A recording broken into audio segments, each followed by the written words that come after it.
Hello there, Dick Benedict here. We're playing Vanquish on the PC on God Hard difficulty. This is my guide and walkthrough for the aforementioned title and difficulty. We're currently on 1-5 and it is entitled Trust. And we almost got killed there, didn't we? But that's the run of the territory on God Hard difficulty. Anyway, we've got some Georgies at first. I hope I'm saying that right. I don't know which how to stress the G on that, but anyway, we've just got some simple enemies over here, and then we're going to be dealing with some movable cover, which is an actual enemy on this particular game, and it's called the chicane. Now, the chicane is a mobile cover device, so naturally enemies are going to hide behind it, and from time to time you'll see this thing's head pop up, and that is when you want to shoot it. And of course, a melee hit will destroy it, which is really nice. And when enemies are not behind it, using it for cover, it does shoot missiles and rocket. Wait a minute. It shoots a laser and missiles. So the strategy really is to shoot its head before it transforms, and or just melee it. And as you can see, before it turns into that piece of cover, it scampers around in its other form. And it should it's very important to note that when it turns into the piece of cover, it's indestructible save for melee attacks. Like, you can't shoot it and expect to take any damage off of it. Now, of course, we just completely distort it right there, but at the cost of At a cost, I would say, because when you melee in this game, you overheat. You fully overheat.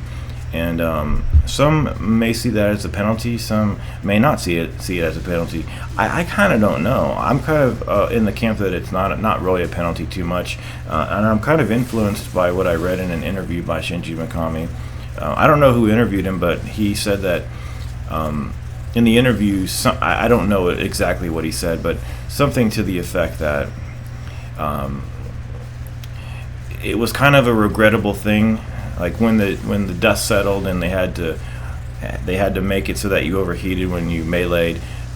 It was a bit of a regret, but it's something that just had to be for the balance of the game, and I really don't mind it too much because it's so damn powerful.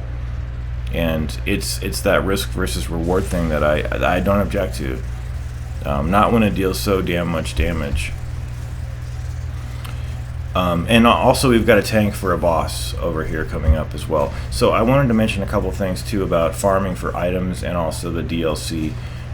Now, farming for items, say for instance you want the lock-on laser. The lock-on laser is helpful for the tank, and it's actually going to be in that capsule right over there, and I think I have it, don't I? No, I can't tell. I don't think I have it. But say you wanted that, or say you wanted the anything you want. The saw blade, the Ripper type. I don't know what it's called right now, off the top of my head. But when you repeatedly open chests, you'll find either something that you'll like, or something that you don't want, or something that you're trying to get. And when you do get what you want, you can't just collect it and then reset the checkpoint. That's not what you do, because if you do that, then you'll find that you don't have it when you reload.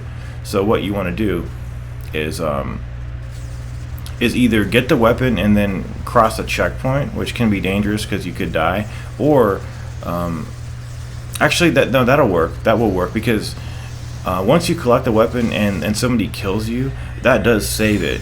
When you die, your loadout is completely saved. And I'm sorry that I was a little confused right there, but say for instance you die with your grenades. You see how left on the D-pad is the two throwable weapons?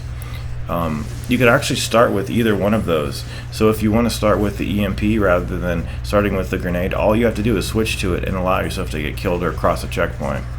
So it's really good in that respect.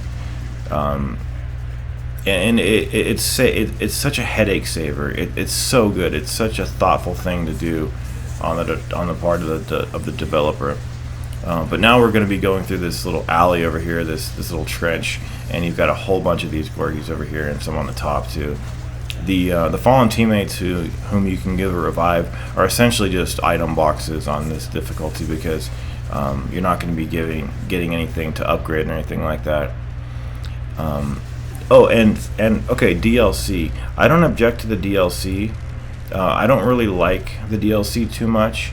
The boost machine gun is stronger than the heavy machine gun, except in certain boss fights, namely Burns and maybe just Burns.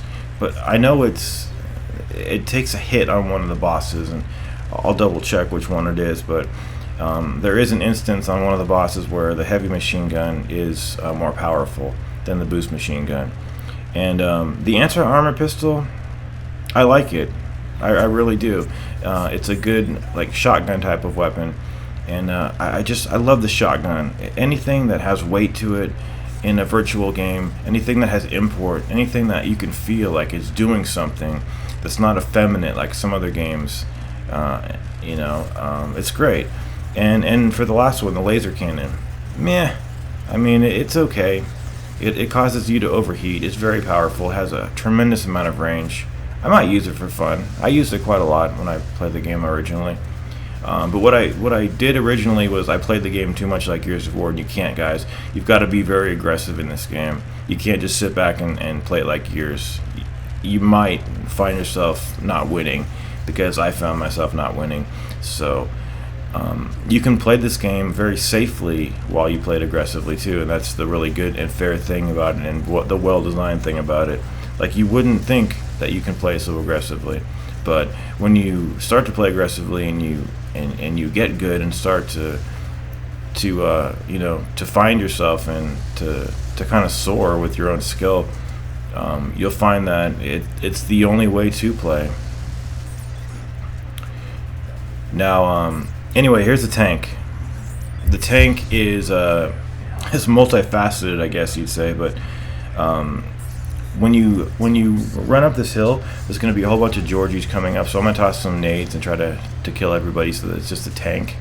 The tank has two indestructible saw blades at the front of it. It's got two fixed turrets. It's got 4 side machine guns, 2 rear machine guns. So what you want to do is take out the side machine guns and the turrets first as a strategy. It's also got a weak point at the rear of it, and what I found was that using the lock-on laser is very easy to target all of these points of interest that I mentioned. And of course, when you destroy all the turrets and everything, it's harmless, save for the saw blades. And those can actually instantly kill you, as can well be imagined. And the shotgun to this thing's mechanical ass is very good too. And in fact, you can melee it too. So not only can you throw buckshot up its ass, you can put your fucking foot up its ass. And I think that's a great thing, guys, to put one's foot up this thing's ass. And I'm gonna do it, and I'm gonna love it, because I love this game and I love myself, because I love this game, and I think I'm getting better, and I'm proud. I'm proud to stuck with it and stay the course, because a game like this, so many people will take off, man. They'll bounce, man. Just realize that there's always a price to be paid, no matter what you do in life. And anyway, guys, that is it. Take care.